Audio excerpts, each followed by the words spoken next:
Welcome to Think Like a Parent. I'm Celine, and I'm here to show you the parenting truths that no one else will tell you. Not because they're harsh, but because they actually work. Today, we're talking about the single biggest mistake that's quietly destroying your teenager's future. And I need to warn you, this one's going to sting. Your 16-year-old forgot their science project at home. Again, it's worth 40% of their grade. You're at work, the project is sitting on the kitchen counter, and here's what I need you to do. Don't leave work. Don't drive it to school. Don't text them, "I've got it. I'm on my way." Don't rescue them. I know.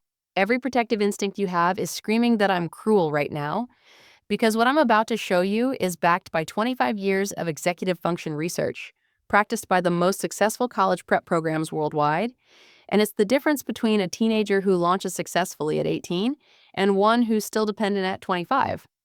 And it starts working the moment you stop fixing their problems, sometimes in just one semester.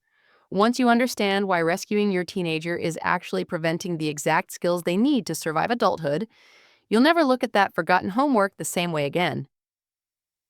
Here's what you're doing right now. You drive forgotten items to school. You wake them up multiple times because they won't use an alarm. You check the school portal daily and remind them about missing assignments. You proofread their essays at midnight. You call the coach when they're benched, you email teachers for deadline extensions, and when none of that works, you either blame the school system or you work harder to keep them afloat. And it makes sense, right? High school matters. College applications are brutal. One bad grade could derail their future. These are the stakes we were told. This is what good parents do. We advocate, we support, we make sure they don't fail. But here's what actually happens. Step 1, you rescue them from a natural consequence. You bring the forgotten project, they get full credit. Relief washes over everyone. Step 2, their brain, specifically the prefrontal cortex, which handles planning, time management, and cause and effect thinking, doesn't get the data it needs. The neural pathway that should connect "I forgot" to "I suffered a consequence" never fires. They learn, my mistakes don't have real consequences, someone will fix it. Step 3, the rescuing escalates. Next month, it's not just forgotten projects, it's college applications you're managing. It's job interviews you're scheduling. At 22, they're calling you to handle a conflict with their roommate because you taught them thousands of times that problems are someone else's job to solve. If you've been that parent, if you're driving to school right now with a forgotten item, you're not broken, you're not failing them, you're responding to a culture that told you good parenting means preventing your child from ever struggling. You're terrified because the stakes feel life or death. Here's where elite boarding schools and military academies figured out something completely different. Picture this. Phillips Exeter Academy, New Hampshire, 15-year-old girl, first semester. She has a major history paper due. Worth 30% of her grade, she's known about it for 6 weeks. It's 11 p.m. the night before, she hasn't started. She goes to her dorm advisor, panicking. "Can you call my teacher? Can you get me an extension? My parents always—" The advisor cuts her off, not unkindly, firmly. "Did you have 6 weeks to work on this?" The girl nods, crying now. "Did anything prevent you from starting earlier?" Silence. The advisor continues.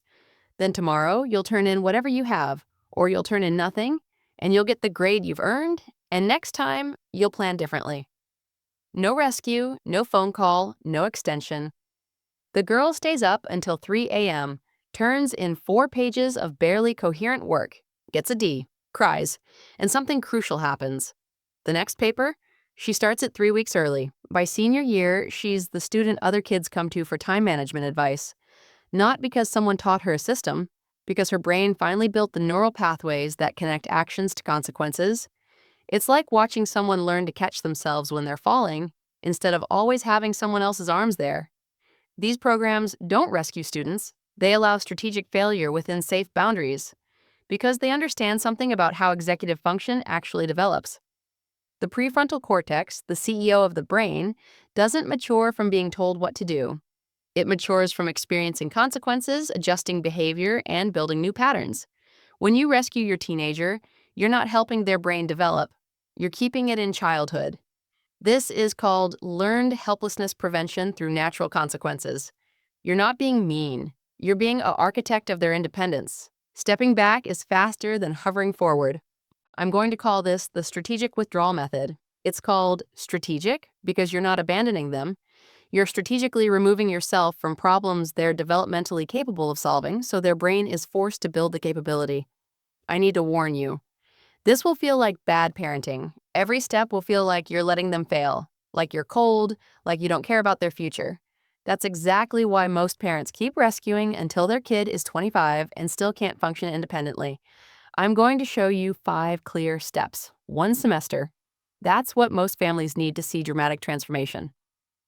Step 1, identify your rescue patterns. Starting today, you track every time you solve a problem your teenager could solve themselves. For 3 days, you just notice, don't change anything yet. Just write it down. Woke them up, third time. Brought forgotten lunch. Reminded about assignment they should have written down. Texted teacher about extension. Most parents find 15 to 20 rescues in 3 days. You're not tracking this to shame yourself. You're tracking it to see the pattern, and when you do this, you're building awareness. Your brain needs to recognize the behavior before it can change it. The anterior cingulate cortex, the part of your brain that detects conflict between what you know and what you do, lights up. You start to see, I say I'm preparing them for independence, but I'm actually preventing it. This is called cognitive dissonance. It's uncomfortable. It's also the first step to change. 3 days of tracking, just observe. No judgment yet. Step 2, announce the transition. You sit down with your teenager. You say this almost exactly. I've been doing things for you that you're capable of doing yourself. I thought I was helping, but I've realized I'm getting in the way of you learning to handle your own life. Starting Monday, some things are changing. I'm not going to wake you up anymore. I'm not going to bring forgotten items to school. I'm not going to track your assignments. These are your responsibilities now. You're going to make mistakes. Things are going to go wrong. And that's exactly how you're going to learn. Then you stop talking. You let them react. When you do this, you're setting a clear boundary and expectation. Their brain hears, the rules are changing. I need to adapt. You're not springing this on them. You're not punishing them. You're announcing a developmental shift with respect. Their amygdala might spike, wait, what? You're just going to let me fail? But their prefrontal cortex hears, they believe I can handle this. That belief matters. One conversation, clear, calm, non-negotiable. Step 3, stop solving their solvable problems. The alarm doesn't go off, you don't wake them, they miss the bus, they figure out how to get to school, or they don't, and they face the attendance consequence, they forget their lunch. You don't bring it. They're hungry, or they borrow money, or they learn to pack it the night before. They have a conflict with the teacher.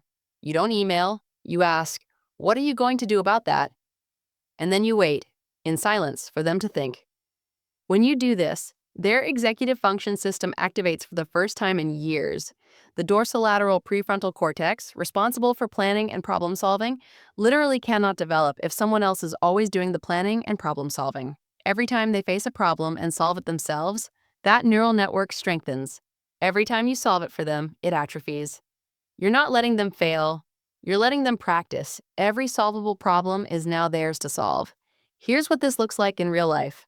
Without the strategic withdrawal method, your 16-year-old forgets their project. You leave work, drive it to school, they get full credit. Next month, they forget again. You bring it again, senior year. You're writing half their college essays because the stakes are too high. At 19, they call you from college because their roommate is loud and they don't know what to do.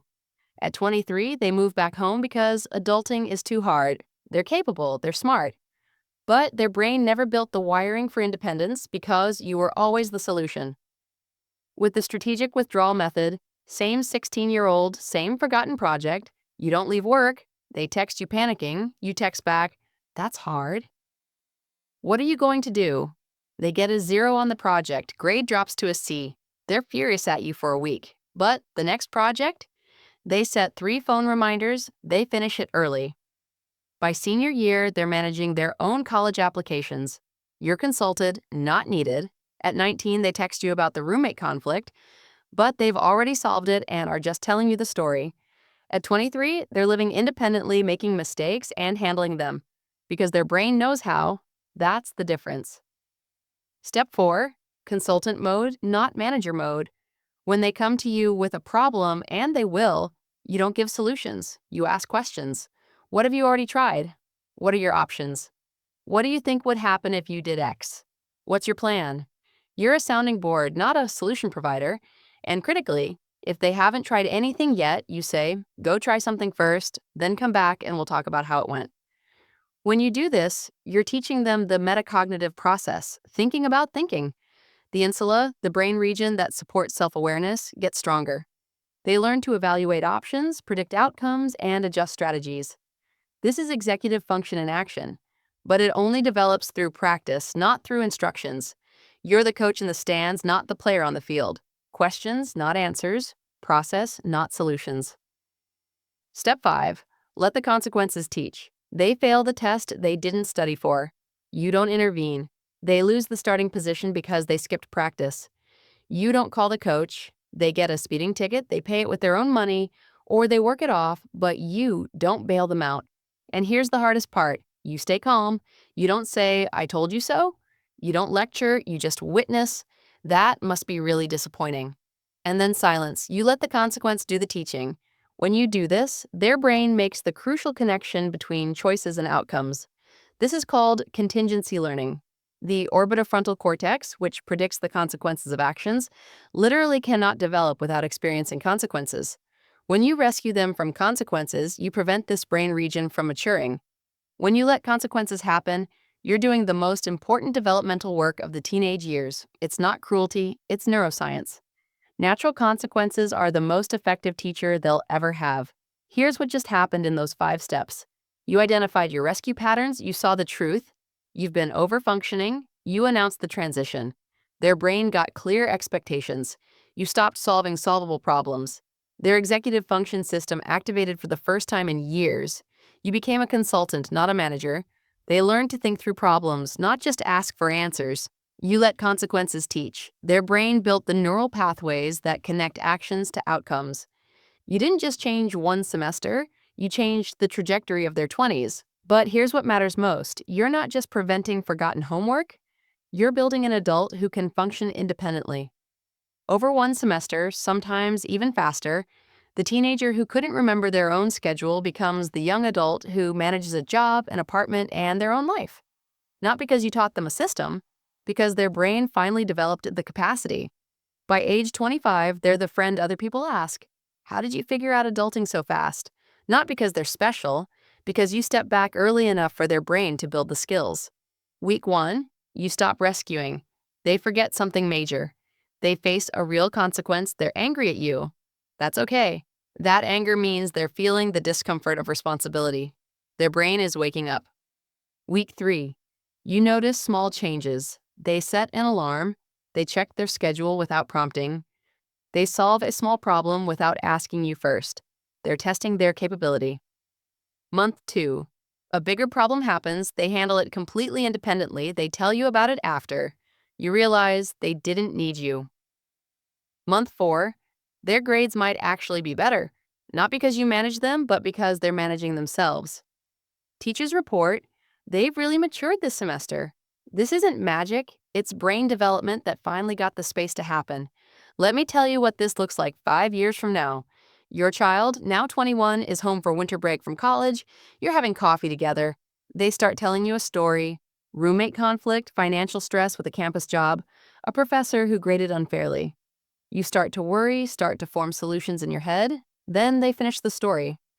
But I talked to the RA, switched my work schedule, and met with the professor during office hours. It all worked out. You blink. When did this happen? When did they become this person?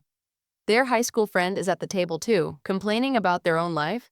I don't know, my mom usually handles this stuff. I should call her? Your child looks confused. Why doesn't she just talk to them herself? The friend shrugs. I don't know how. And you know exactly when it happened. 5 years ago? When you stopped bringing the forgotten project. When you let them fail the test. When you didn't call the coach. Every time you stepped back and let the consequence teach, you made a deposit in their independence account. Now they're not just surviving adulthood. They're confident in it. Not because they never struggle, but because they know they can handle the struggle. And that changes everything. So here's your challenge. This week, before the weekend, try something radical. The next time your teenager has a problem they're capable of solving, stop. Don't offer a solution. Don't fix it. Don't rescue. Ask them, what are you going to do about that? And then stay silent. Watch what happens. They might panic. They might get angry. They might actually solve it. But whatever happens, their brain just got one rep in the gym of independence. Remember that forgotten project from the beginning? The one sitting on the counter while you're at work? With the strategic withdrawal method, it stays on the counter. Your teenager gets a 0 or a late penalty. They're upset. Maybe at themselves, maybe at you. But their brain just learned the most important lesson of their teenage years. My choices have consequences. I am responsible for my life. And in 5 years, when they're navigating adulthood successfully while their friends are calling their parents for help, you'll know it was worth it. Because you didn't raise a dependent teenager. You raised a capable adult, and that changes everything. One more thing before you go. If this hit you right in the chest, if you thought, I've been rescuing and I need to stop, then you need to subscribe to this channel. Because every single week, I'm bringing you the hard parenting truths that everyone else is too scared to say. Not the ones that make you feel good, the ones that actually work, the ones that prepare your kid for real life, not just the next report card. Hit that subscribe button, not for more tips, for transformation. Because parenting teenagers doesn't have to be this exhausting. It doesn't have to be you doing their life for them while they watch. But you need someone who's going to tell you the truth. Stepping back isn't giving up. It's the most loving thing you can do. I'm Selene. I'm here every week, challenging what everyone else says, showing you what actually builds capable humans. You don't have to do this alone. Subscribe, and let's raise the generation that actually knows how to handle their own lives. You've got this. Now go let them prove they've got it too.